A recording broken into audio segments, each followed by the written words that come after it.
What's it like to open a small business? What are the trials, the tribulations? Is it really all it's cracked up to be, or is it better? So, my guest today, Seaton Sheldon, I've known this gentleman for about 5 years, great young professional who has established a beachhead in Bowling Green, Kentucky with two different businesses. One is a Rockbox Fitness, so that's how I know him. But the other is a recovery studio, sauna, infrared, red light therapy, things like that. But more importantly, Seaton is going to share his journey of growing up in an entrepreneurial family. His dad has so much wisdom, it's incredible. And Seaton shares so many of those nuggets today.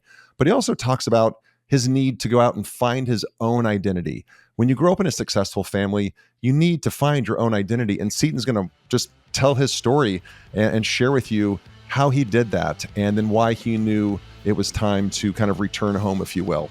I know you're going to love this because Seaton is just an open book and speaks from the heart. He's one of the most genuine people I've ever known. Don't forget, this episode is brought to you by ThriveMore Autopilot. If you own a brick and mortar health, fitness, wellness, med spa, anything along those lines, and you want to generate more leads, but then turn those leads into paying customers, go to thrivemore.ai. That's thrivemore.ai to learn all about the ThriveMore Autopilot system. Enjoy this episode. My guest today is Seaton Sheldon. Seaton grew up as the youngest of four siblings, where faith, family, and entrepreneurship shaped much of who he is today. A lifelong athlete, he played baseball through the Division I level before launching his career in medical sales. But it gets interesting in 2021 when Seaton opened his Rockbox location in Bowling Green, Kentucky, and he quickly turned it into the nation's most successful Rockbox location for 16 consecutive months. His community has honored Rockbox as the best place to work out with that award in Bowling Green from the years 2021 through 2024. He's won it every single year. He was also named in Bowling Green's VIP magazine's 40 under 40 list. He has a passion for holistic wellness, and it's led him to acquire a second business called Sweat Studio in 2024, expanding into the recovery and performance therapies, including, infrared sauna and red light therapy, cold plunge, and cellular repair therapy. Seaton believes health is more than workouts. It's about reframing how we approach wellness. And his mission is to meet people where they are, remind them that it's okay to struggle, and show them how stacking good days upon another good day creates a lasting change. With that, Seaton, welcome to the show. Thank you so much. I appreciate you having me on. Yeah. So obviously I'm a little biased and I'm a huge fan because you're a Rockbox franchisee in our network, but not just a Rockbox franchisee, you're an incredibly successful one. But I want to go back and start off really with your youth, because your father, as I understand it, and I've met him, is a serial entrepreneur, and your brothers are as well. So talk to me about growing up in the Sheldon household as a younger person with all of this entrepreneurship around you. Absolutely. There's a lot of different angles to this. One, just the way my perspective of life and business has changed over the years, and looking back and taking different tidbits from my, younger years of growing up around successful people like my father, and learning from him. I respect him more than, anyone on this earth. And Yeah. it was different. It's getting to hear other people's stories now. I kind of realize how, much different I grew up, and very thankful, at the end of the day. And that is because of the entrepreneurial mindset that my dad didn't really hide anything. I think he would come home and he would openly speak in a, nothing crazy emotional, tones or anything like that, but he would just openly speak about, what it takes to be a business owner, the struggles that he dealt with, how he overcame them, and then also me being, right there to witness it every step of the way. And you don't really have a true appreciation for that until you do get into the world of Sure. doing it yourself, Sure. because I couldn't relate, and all I had got to see was how he led from the front, and how I got to spend some nights in businesses when I was a kid. Yeah. I'll never forget having a little TV and a blanket back in, a little office room that I would hang out in until he Yeah. was done working. And I think that first and foremost, that's what I saw the most, is his work ethic was bar none the best. And presence, his presence in his business year over year.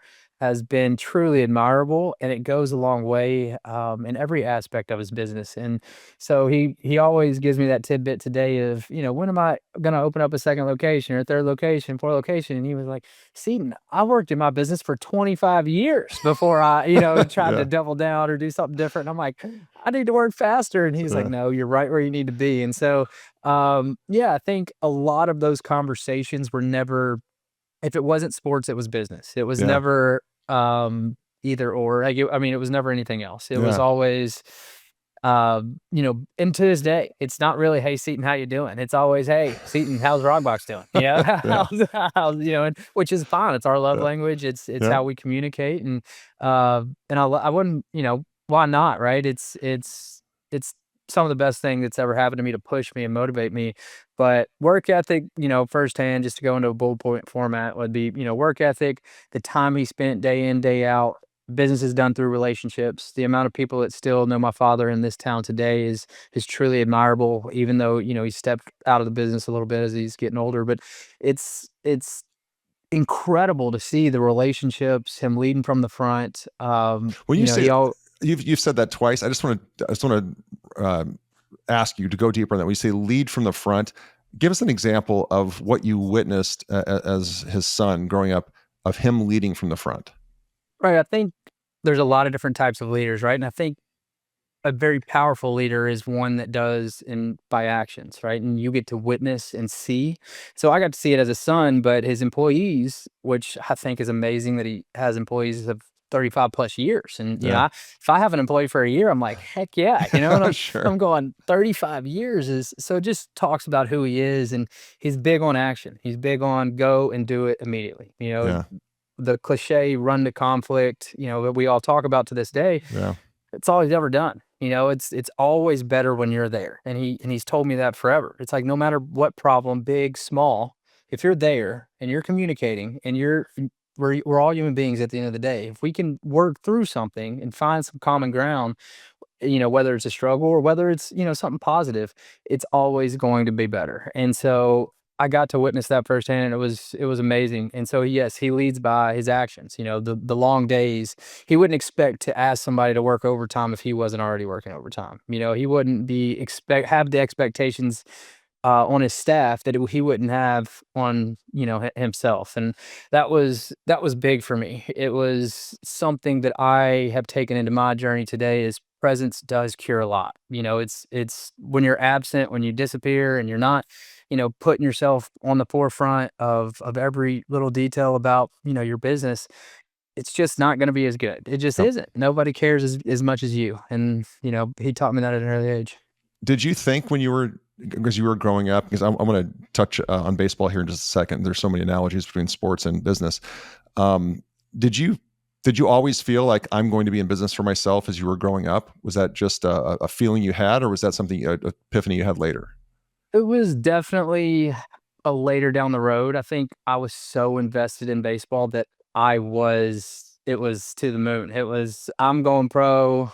And I mean, to dedicate yourself to a craft, to be good, to get, scholarships and to play at a, Division 1 level, it's almost like you do have to have that tunnel vision. Just same as business, right? It's the same thing. It's if you want to continue to grow, it's a highly focused, avenue of life that you have to take serious. And so for me, I was always seeing the baseball player till I was 21, ish, somewhere in there, 21, 22. And so um it didn't come to me that of my entrepreneurial set. I didn't realize kind of the way I was groomed and the way I was raised and who I was truly until that kind of it's going to be a passion of mine one day. But that identity crisis that you kind of go through when you're graduating from college, headed into the real world, knowing that baseball's behind me now. It was it was about 8 months of my life where I was going, what in the world am I gonna do? Like Yeah. I don't like I and it stops overnight, right? I woke up every single day for, 15 odd years and did something to get better at baseball. Yeah. And one day it's just gone, and so Sure. it was very tough. That transition was something that it was a very challenging time in my life, and had some great mentors around me that gave me a lot of advice during those periods. And one of them was nothing in this life is hard. Just sit down and learn it. And when you put them in layman's terms like that, just the stress off my back was like, okay, you know what? You're right. Like if I sit down and apply myself, you know what? I can go and do. But when you're in that world of what's the next move, you just feel overwhelmed, especially as, an athlete. And, a dream of mine is to go and talk to, collegiate athletes post, sports and kind of have that talk with them because I do believe every athlete goes through that process. They just do because you're labeled. You just are for a Yeah, long period. I know you're aware. We have Mike Tolbert, a former NFL Pro Bowler, in the Rockbox Network, and I've had the same conversation with him where your whole your identity is that of this athlete, and when that journey comes to an end, and it always does, age, father time always catches up with us, and when that comes to an end, you've got to redefine who you are as a person. That is different than, hey, I'm going to switch jobs or I'm going to try this new thing.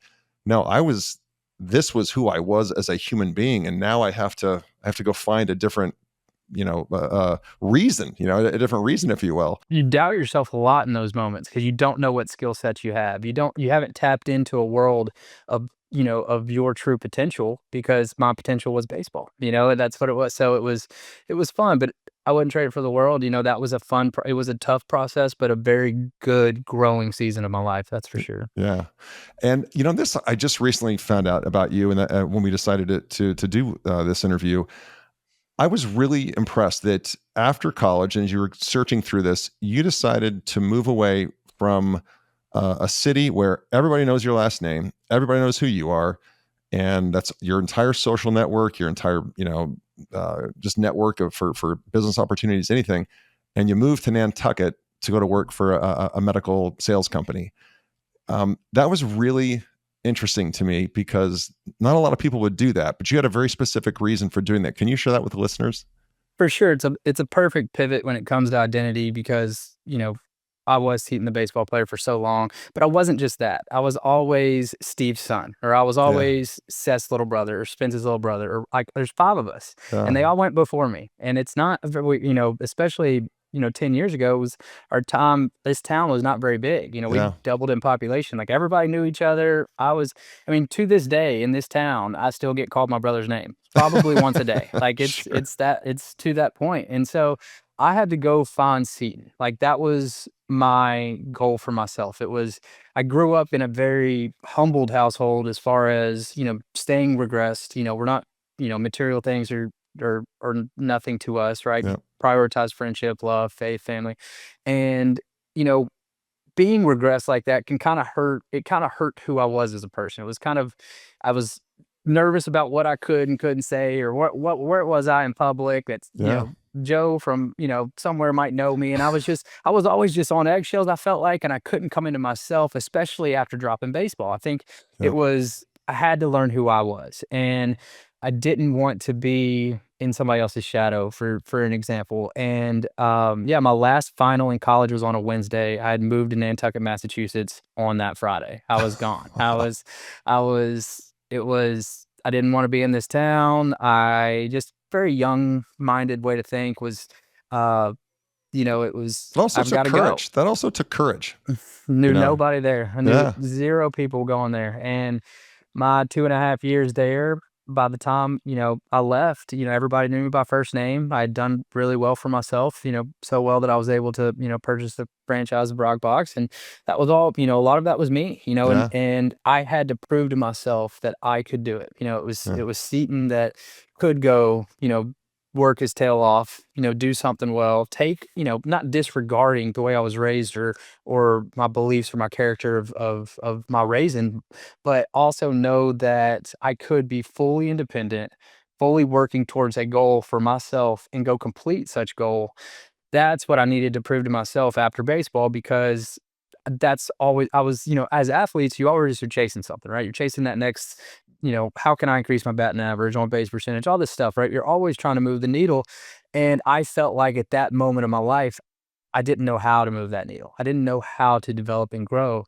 And I took an opportunity in Massachusetts and worked for a beautiful family. And they were some of the best people that's ever happened to me. And I wouldn't trade it for the world. And then, got to around that 2-year marker, and we've talked about this before, is, life's too short to not be around people you care about and love. And I think that was a big reason, I made the pivot back home. And it's, and then, the thing that my dad's always told me is, I didn't start where I started for you to have to start where I I started, love that. I love and that. so it was I had to mature enough to know that it's okay to play the hand you were dealt. It's okay, right? I don't have to hide that my dad, had some success in his life. I don't Yep. I don't have to, now that I know how hard it is, I don't have a problem with talking about it.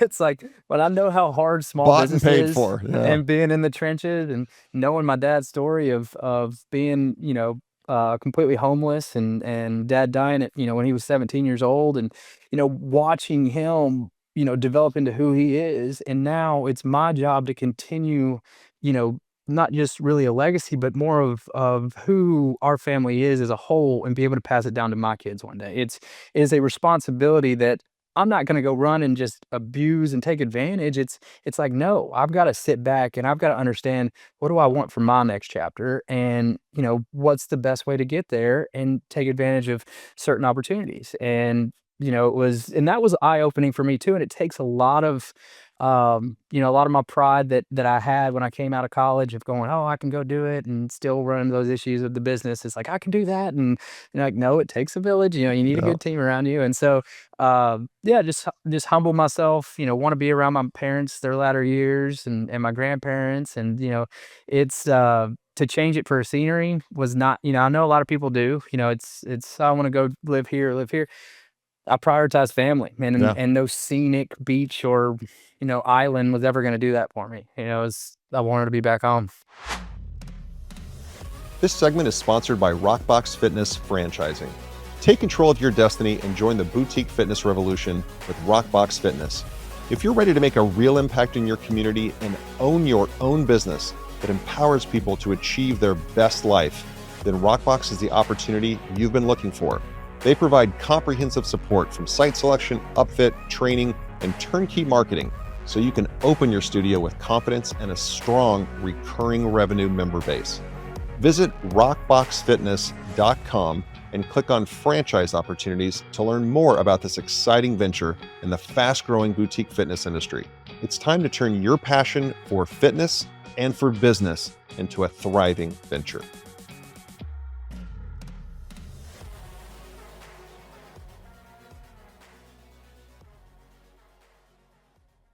And then you obviously you decided to open a business, and not just Rockbox specifically, but you got into the fitness space. Was that because that was a really a passion of yours from baseball? Fitness and health is something I know you're personally passionate about. But why this industry? You were in med sales. There's a lot of ways to make money. Why this industry?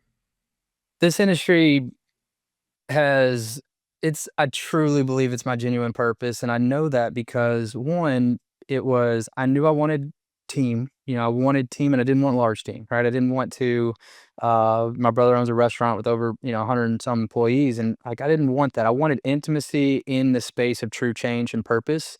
I say the line a lot to a lot of people around here, is like, "I'm here to chase impact, I don't chase scale." Like, I am going after, changing people's lives, because we're all dealing with something, right? And so, from growing up in an entrepreneurial field, then getting into sports and the physical fitness world, and being trained at, with some of the highest professionals in the game, and then getting that opportunity into medical sales, and then my dad's in Western medicine.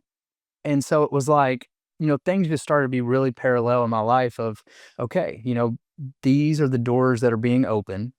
I've got to choose which one I want to walk through, and I've got to choose what I want to do the rest of my life. And that was in that period of time.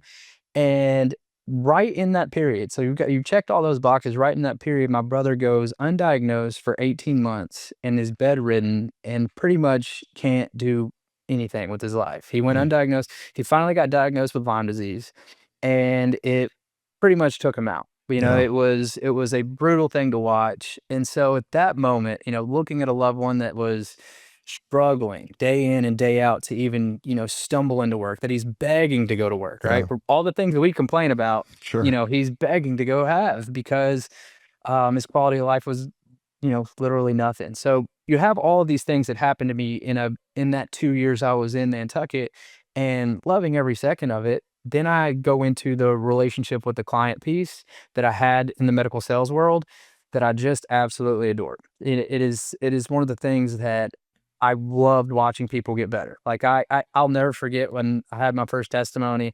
I was in the middle of a coffee shop and I'm just fist pumping the air as hard as I could.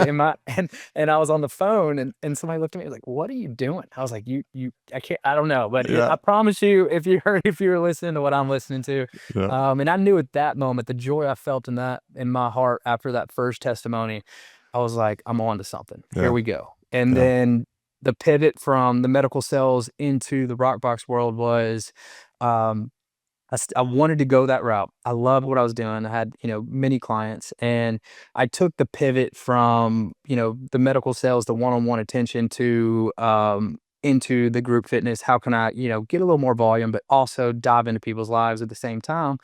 And it was almost like a sign from the man upstairs, because the Beamer device that I was selling got banned from the United States. The FDA didn't allow it into the United States. And so I'm going, "Oh my goodness, I thought I was, on the right track. And I thought I was, I had my journey. I had this map. I created a sales team under me. I was so excited. I was 22. I was doing well. And, then boom, it gets taken from you. And you're going, "Oh my goodness," which is exactly the pivot into Rockbox. So I knew I came home. So I went from, there was a 6-month period there where I traveled from the bottom of Florida, all the way to the southern part of Illinois. And I walked in every boutique fitness franchise I possibly could. I talked to every manager, every owner, every employee I possibly could, shook hands with every single one of them. I went into every single concept. I'm on an 18-hour drive back home from Florida, and it's funny how our phones are listening.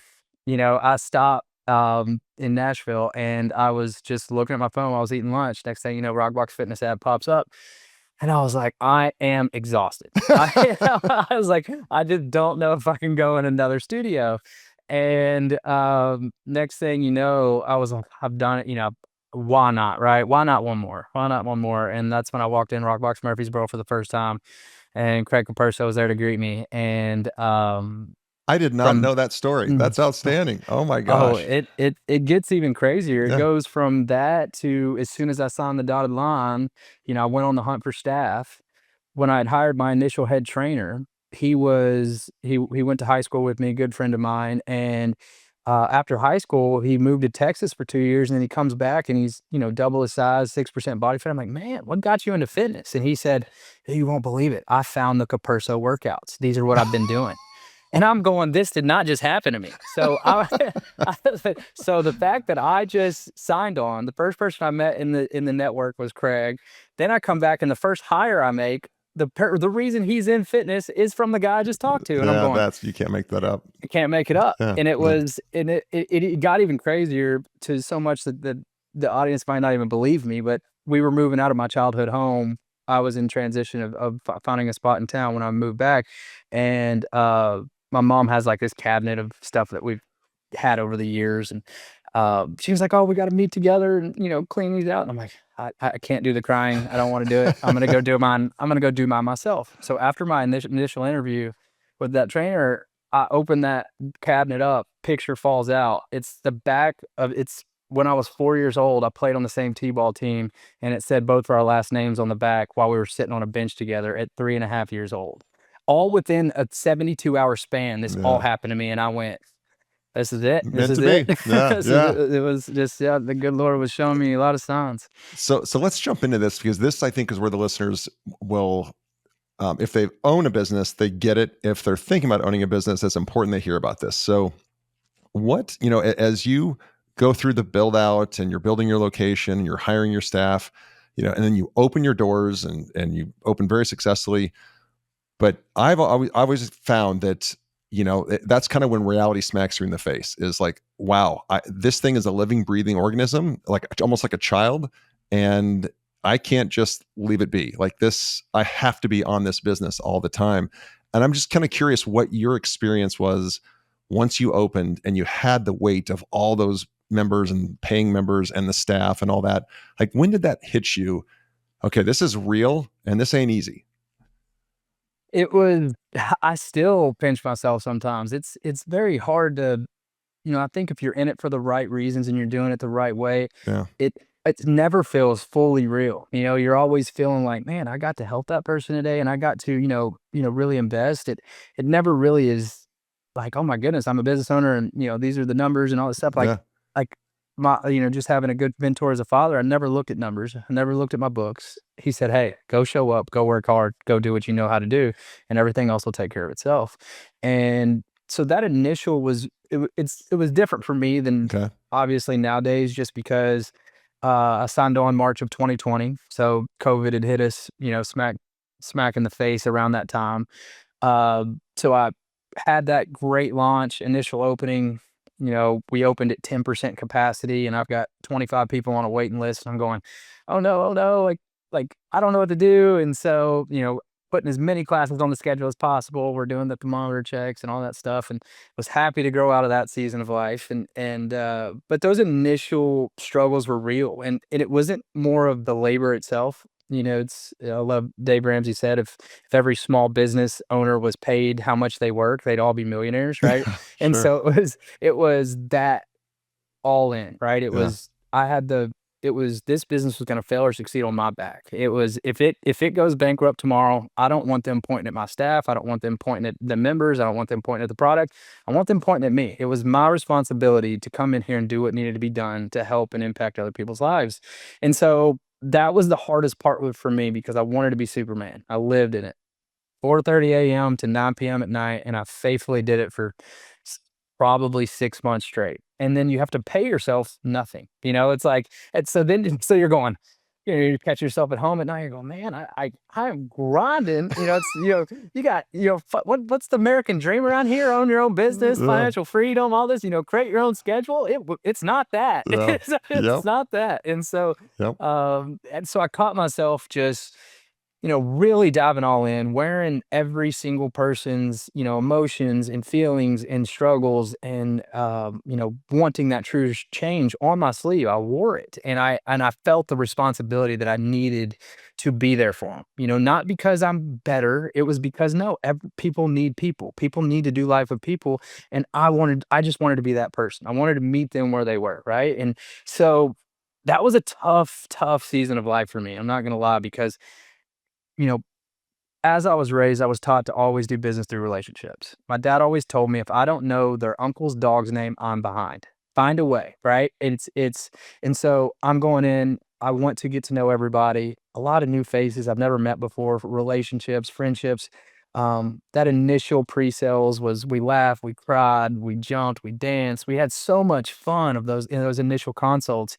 It was life changing, and I was like, man, this is amazing. And so so then you get open, right? And then so that initial 3 or 4 months, I lost probably 45 pounds. I got down to about 150 pounds, and because I just wasn't eating, all I was doing was working. And, my mom called me and she was like, "Look, if you're how can you fill other people's cup if your cup's not being filled? Like, where do we draw this line, right? And how is, this, gonna work moving forward because I can't see you it's just what you're doing right now is not sustainable." Yep. And I was like, "No, I got this. I got this." And then there became a day where I was like, "Man, like, okay, like this is tough." And so it was at that pivoting moment where I knew I needed great people, to do life with. I needed a great staff. I Mm. needed people. I couldn't go be 400 people's best friend. I could be 75, Sure. but then now I need a general manager. I need a head trainer. I need, we can all because we could all have friends and all create culture and community. And so at that moment, that was a big pivotal change in my initial career with Rockbox. Was it was hard for me to wear every single one of them on my sleeve because I wasn't there was gonna be conversations that my general manager could have with certain people that I couldn't, right? And so I had to learn to balance getting away, being distant, but also being plugged in, So it was a puzzle piece to me. Um, and then you get to that point where you get to that 5, 6 month marker and you've invested in people's lives and I've taken 2.5 feet circumference off someone and then they just go, okay, I'm going to a big box gym. And and that one hurt me. I'll never forget her face, and I still reach out to her this day, so, and she's an awesome person, but I know that initial one, it put me through it. It Yeah. it put me through it so much that we were on the power calls with Rockbox, and I brought it up. I was like, "Sorry, y'all, we can't talk about numbers today. I'm dealing with something." And, because I was 24 when Yeah. or 22 or 24 when I opened up, and so I needed the help of how to deal with my mental health when it came to being so passionate in somebody's life, and then also knowing where that line is to protect your own heart, Yeah. moving forward, because sometimes you let yourself overindulge because you want the best for them, but then you've got to kind of scale back because they're not, sometimes they're not forever. If I can Yeah. keep somebody 18, 19 months, it's a win, right? Oh, Change yeah. their life, it's great. And I have to understand that, and that was a big learning lesson those early years, Yeah. those early months. If you could go back and whisper something in younger Seaton's ear right before he was getting ready to open, what what business lesson would you whisper in your ear if you could? I was just speaking at the business summit, and this is one of my favorite questions because I have the most simple answer, Yeah. and it's gonna be okay. Mm, It's as simple as that. It is because I put expectations on myself. I strive for perfection. My mind's constantly wondering. I'm always trying to think of the next, the move, the go, or how did I, handle this conversation, or how did I handle this? I just want to be better every single day. And I think of those initial worries and those we spend a lot of times on sometimes being a little too, regressed and sure. not going, "Hey, be grateful." I Yeah. show gratitude a little bit more. Instead of going, "Oh my gosh," let's go, "That was an awesome season. Let's be grateful and let's keep moving Yep. forward." And so just somebody looking at me and saying, "Hey man, it's gonna So, be all right. so it'll be It's okay. it's Yeah. it's gonna be okay." At that age was, because you feel the weight of the world, right? Sure. You do. You got a lot on the line, Sure. financially, time, Yep. because you don't get paid, that Yep. that initial year really if you want to get off the ground and be successful and have, those reserves. And then, And your identity. Now your identity is this of a small business owner. So if right. this fails, you're like, my identity has failed. Yeah, Right, right. it's a lot. Yeah. It was a tough one, and so, yeah, it's as simple as that. It's gonna be alright, Yeah. and I think If it's any consolation, I'll tell you, I don't think I've ever opened a business and not lost 50, at least 15 pounds opening that business. oh, Like for sure, for it's sure, the for highest sure. stress, the least amount of food. Yeah. Oh, Yeah. for sure. Yeah. I was wearing my Whoop and when we were reopening Sweat Studio, that whole week, I was looking at, like, my sleep patterns and stuff like that. They were like, "Good nap." I was like, I'm not it literally popped up and said, "Good nap." It didn't even say, "You went to bed from this hour to this hour." It said, "Good nap." I was like, "Man, I'm taking this thing off. All it does is yell at me." That is funny. Hey, let's go into that. So you were able to take over recovery studio. So sauna, cold plunge, light therapy, and I know, like again, personally, I know I've found opening my second, third, and fourth businesses that it was still challenging, but I kind of knew what to expect. I mean, it was still everyone has been hard as hell, but I kind of like you, I knew it'd be okay. It just in this, in the thick of it, it sucks. But I knew it'd be okay. But it's still, everyone has been challenging in its own way. What's been your experience opening Sweat Studio, or not, I guess reopening or relaunching, and running a second concept? Like, I guess the lessons that you've taken from the first experience, and how have you applied that to this second business? Yeah, I think this is perfect for what, one, what Rockbox has done for me. I think that was the true appreciation, this go around because I wasn't, because I think every entrepreneur goes through this, right? You buy into a franchise, it gets to a day where you're like, oh, I can do it myself. Sure. It's it's, I feel like everybody, it's like, oh, wow, I'm paying them this and that. And, Yep. you have that conversation with yourself. So then you go, okay, well, let's take a little leap of faith here. Let's see, I know, businesses complement each other. I know that if I get them an X amount of leads, I know if I get them X amount to show and I sell enough memberships, I'm going to be all right. Right. If I just work my tail off to get these things accomplished. So it's the same type of service. And so I'm going, I can do this. And let me tell you, I got in there that first day, and I'm looking around, and I'm going, "We don't have this? We don't wait, we don't have that either?" Like, I'm just, like, thinking about all the things that I wouldn't say I've taken for granted, but it's the things that don't stick out to you on the rock box side that's just always been there because of, a great franchise. And Sure. so you get in there and you go, "Oh my goodness, I've gotta write the agreements. I've got to write policy. I've got to write, I've got to have all the greatest wording, and dive into liability waivers and all the stuff that the hard, concrete material that you got and that you have to have, the SOPs, the promos, the ads, there's just so many branches of the business, as you know. And uh that was the toughest. On top of, you got to have a good staff, you got to go rehire, you got to get, you got to redevelop a culture because I'm not, opening it myself. It's like I'm taking over a studio. So I have to, learn my staff as quick as I can, who's motivated, who's not motivated, what are they good at? Then I've got to make sure all the background work was, perfectly in line to where I know that I've got to get some of this behind me to where I don't have to worry about it in the future. Like, you just got to have some concrete stuff for, to run a business. And that took me a little bit longer than I was expecting. I really thought I could get in there and grind it out and get it all done, and it just wasn't the case. It was okay, Seaton, let's sit down, let's get this, let's actually put a plan together. Let's start taking some steps in the right direction. And, one of my dad's biggest things for me was never make two big decisions at once, right? Mm, You always make one decision, go be great at it, and then you'll make your next decision, right? Two big decisions at once usually cause chaos, right? yeah. So it was, I'm going to make this decision of taking over the business. So don't go try to restructure your entire staff and go home and, be up all night writing papers. It's like, all right, let's start somewhere, right? Let's Yeah. just go and let's fix each issue day by day and don't stop until you're done. As long as you do that, you'll actually be more efficient than you trying to just be chaotic and just start trying to plug everything in and try to make piece things together.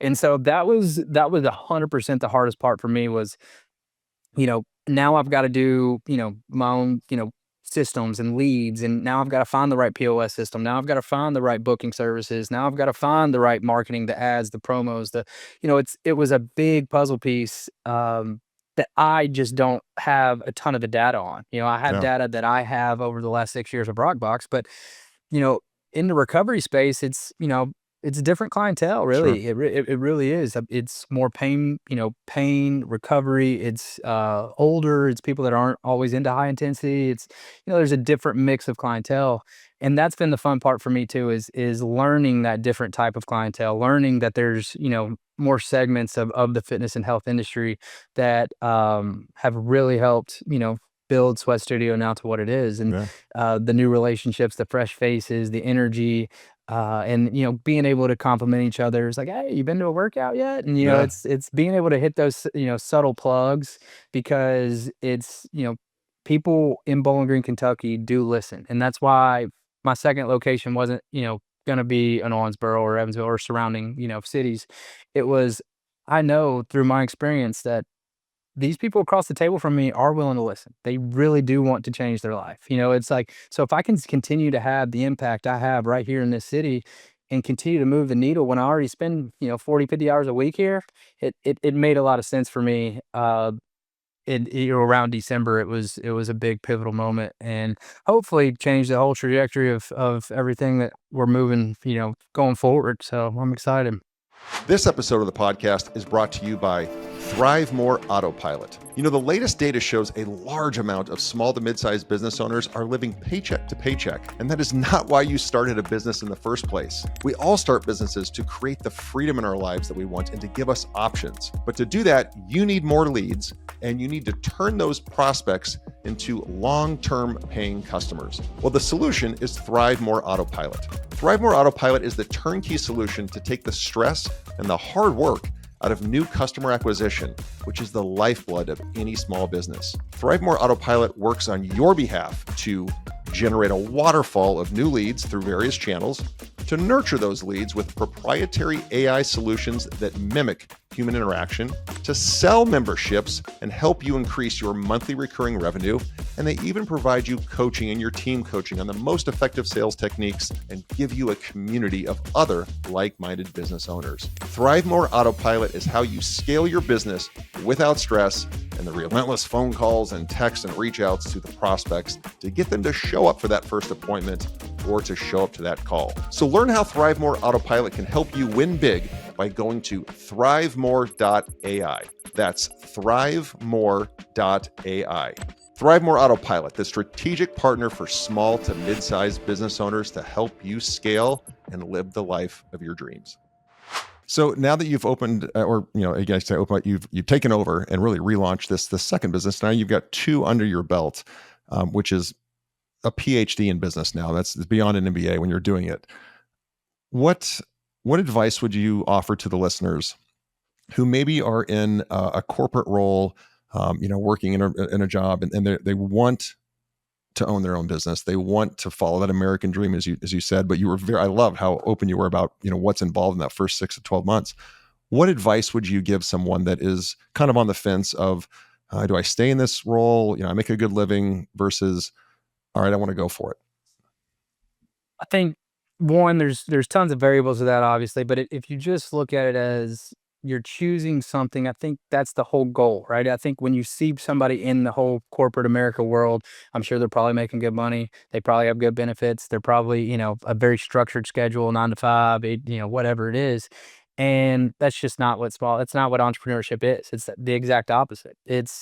So I would tell them that if you're passionate about it, it'll be the best days of your life. Yeah. It'll be the absolute best days of your life. And you will not regret a single thing you do every single day. And you will actually grow faster through your own self and through other people more than you ever would in a corporate business. You won't see your true potential by going in and doing something where that works. In America, we're forced to do that, right? A lot. It's like, I know I have these responsibilities with these with these, expenses, there's sometimes people feel trapped, right? Like, I need this, or I have to have this because this is the life I created for myself. And I think that is always the hard hump to get over. It's always the, oh my goodness, should I take this leap of faith? Because what if I can't, keep up with this certain lifestyle? And you just can't have that mindset, because it has to lead with passion, and it has to lead with, obviously a good product to some extent, but if you believe in it, you love it, and you wake up every morning happy, and you're going into work with a smile on your face, full of energy. I don't care if if it's 20 days or 365 days, if it's more than that corporate America job, take a step, it's life's too short not to, right? You have to put one foot in front of the other, continue to do your best. And if you're passionate about it, the money will follow. It always will. It always has. It really will. And as you said earlier, and it'll be all right.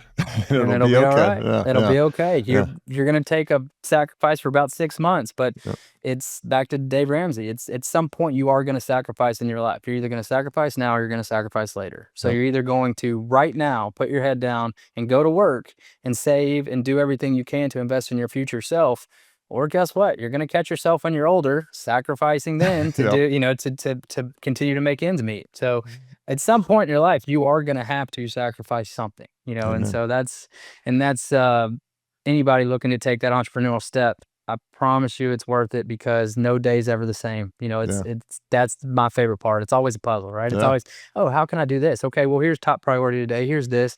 Let's find a way to continue to move the needle. It's a And breath of fresh air. I love that, man. Your dad's advice: never two big decisions at the same time. Like that. That's going into my note app. I always end the podcast with the same 3 questions, because they help the listener really get to know you. If you not if I'm sure you have, what book have you read that has been monumental in your life? Meaning, you read the book, you set it down, and it changed the way you thought about life, about business, relationships, whatever. What book would that be? Oh, I got 2, but Sure, then both of them. That's fine. Morning Miracle is incredible. It changed the trajectory of my life the day I read it, and it's a smaller book, and basically it has certain principles that you need to wake up and you need to have 2 hours to yourself every morning and put structure in your life, and where journaling comes in, and breath work, and just really calming down and connecting and reflecting with yourself. Is Morning Miracle was amazing. But my absolute favorite is a book called Born to Run, and it is, just a touch out of it is, this is why I love movement. This is why I love fitness right here, is because there is a small segment in the book that talks about, we have no clue what the human body is capable of. We do to some extent, but for just your average person out on the street, they have no clue what they're capable of. And I actually just told somebody this morning, but if you put the human body up against any species, any being on the planet, and you put enough distance between them, I don't care if I got on the line right now against a horse and we started running, we're 100 miles in, the human body will always be able to take one more step. Yeah. Always. There is not a we will beat every single being on the planet if you put enough distance between us. A cheetah might beat me for 100 miles or Sure. whatever it can go, or a horse, Yeah. 150 miles. It might be me, but I promise you everything will eventually stop and the human body can always take one more step. Yeah. And that was, I love saying that when it comes to, people in here going, oh, I'm too old. You don't know how Yeah. old I am. I'm like, guys, you have no clue what you're capable of. Yeah. There's people out there defying odds every single day. And, we got to do some extra crunches. I mean, it's all right, y'all. We can do this. I Yeah. promise you. Yeah. Yeah. I love it. Those are two great suggestions. We'll put those in the show notes. If we were to fast forward to the end of your very full, wonderful life, so way in the future, but the day has come where you're passing and moving on, and you're at your funeral and you're looking down from above, and there's a loved one reading your eulogy, but that loved one's only allowed to say 3 words. Just they have to pick 3 words. They don't have to make a sentence or a phrase or anything, but just 3 descriptors that describe the life that Seaton led. What 3 words do you hope that person says about you? I think the first one would be palm up. I hope they think that I was a very palm up guy. I was a giver more than I was a receiver. I think whether it be with my time, eventually, money and stuff, as I get older, and uh I want to be known as definitely palm up. I want to be the guy that's always trying to do more than I am receiving. That's one. Two is loyalty. I think it's a very it's just not appreciated as much these days, and I think the loyalty in my core to my soul is deeper than anybody that I've never met. Yeah. I've always fought for the other person. I mean, I'm the youngest of five, or I'm the youngest of, I've got 3 older brothers. It Yeah. was always, well, this did this did this, and it was, man, I'd stay the same and be loyal to people that love you, and have some ride or dies in your life, and have your circle small, and it's in being a very loyal guy. And then lastly, it would definitely have to, be with my faith. I was Mhm. Christian man. It was striving to be more like Jesus every single day, and we were all fearfully and wonderfully made, and that's what God called us to be, and that's what I want to be. I Yeah. want to make sure that I'm taking care of my health and I'm doing the right things, because that's how He made us. He Yeah. made us to be unique and wonderful, and we need to strive to be more like that every day. Love it. I love it. And then last question, and we're well, actually second to last question, but we're living in a kind of a crazy world right now. See, I mean, I'm 55, and this is about as crazy as it's ever been as I've been alive. If I were to give you a magic wand and you could wave that magic wand, Seaton, and make one change to the world, the way people are, the way the world works, whatever it may be, but I gave you that wand today and you waved it tonight. When we wake up tomorrow, how would the world be different according to Seaton? That's a good one. Um, I'm a big believer in love. I think love runs the world. I think music does a little bit too, but I think love really is the centerpiece of everything. It's the one thing that humanity can connect with on a deeper level than just verbiage or actions. And there's tons of different love languages, right? And so there's a multitude of ways just how you can show love to somebody else, and through simple acts of kindness. And I think if we just took time and slowed down and got a lot of this, stimulant, and in layman's terms, I would take away all social media. Like, but Yep. seriously, because it's modern day propaganda. It's, we're always listening to somebody else. I think people are having a hard time making their own decisions because of what's being thrown in front of them. And so I think if we could, love a little harder, and be kinder, small act of kindness throughout our day. It takes zero effort. I always use, a metaphor in my head, or maybe not, it could be real, but, if I see somebody drop their groceries, or I see somebody, needing help out in public, you know, the good Lord could have just came down and put skin on that day. You don't know, it's like, like, and so I always think to myself, like, you know what, I should go help them, or I should, just, it's like speeding through town. It saves you 30 seconds. It's like, how, you're gonna have a crazy conversation. It's gonna waste 30 seconds of your time at some point in your day. Yep. Be better on that side and go help somebody. Yep. Yep. It's and I love doing it. It's one of my favorite things to do is I'll go, drop $25 in a grocery cart, or I'll go find, it's just fun. I mean, Yeah. it's rewarding. But yeah, love a little harder, more acts of kindness. I know it's probably an answer everybody gives, but seriously, love runs the world. That was a beautiful answer. Beautiful. And, no right or wrong answer, but that one was beautiful. Most important question, there's listeners that have heard you talk and heard your experience and your background in entrepreneurship, but also just how grounded you are. If listeners wanted to follow you or connect with you or just be part of your journey, Seaton, how would they do that? Yeah, so I'm very connected via socials. It's definitely, you're gonna see a lot of, of who I am, and Sure. my brand, of course, but and some golf. But it's Stats 95. It's STATS 95.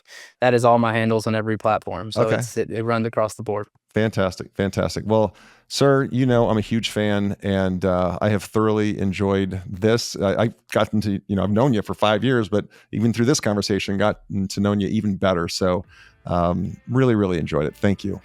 Absolutely. I appreciate you having me on, and grateful for you. Thank You you, betcha. Ben. You bet. To all listeners, remember, set your intentions for the day and strive to thrive.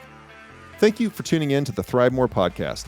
Don't forget to take a look at the show notes for any of the resources that we mentioned during the podcast. And if you haven't already, be sure to hit the subscribe button and turn on your notifications so you have access to the latest and the greatest. You can connect with me on any of the socials at Real Roger Martin. And be sure to check out our website, ThriveMoreBrands.com. There you'll find information on the brands we support and information on franchising. Thanks again for tuning in.